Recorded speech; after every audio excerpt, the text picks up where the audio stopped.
Hi friends, आज बनावવાનું છે મંચુરિયમ। તો ચાલો બતાવું કઈ રીતે બનાવ્યું છે।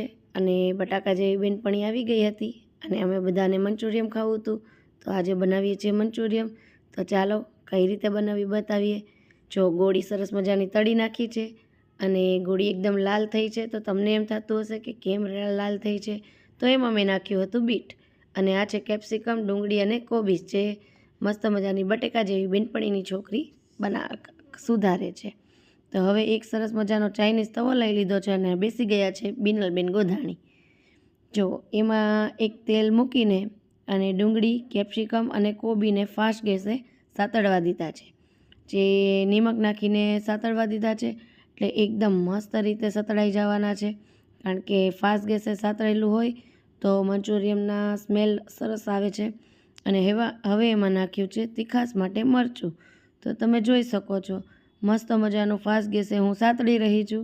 તો હવે એમાં નાખવાનો છે રેડ સોસ, પછી નાખીશ એમાં સોયા સોસ અને એક થોડોક નાખીશ ચીલી સોસ, કારણ કે આપણે મરચું તો નાખ્યું છે, અને આદું અને લસણની પેસ્ટ આ બધું નાખીને મિક્સ કરી દેવાનું છે ફાસ્ટ ગેસે, કારણ કે ફાસ્ટ ગેસે સાતળેલું હોય તો એકદમ ચડે છે પણ સરસ, અને સ્મેલવાળું સરસ બને છે। તો ચાલો આપણે સરસ મજાનું મંચુરિયમ બનાવવા તૈયાર થઈ ગયા છીએ। તો હવે એક ગ્રેવી રેડી કરી છે, એમાં નાખ્યો છે કોર્નફ્લોર, મંચાઉ સૂપ અને મરીનો પાવડર અને નિમક થોડું જોતું પૂરતું। તો હવે થોડુંક નાખીને ઉબાળ આવવા દઈશ।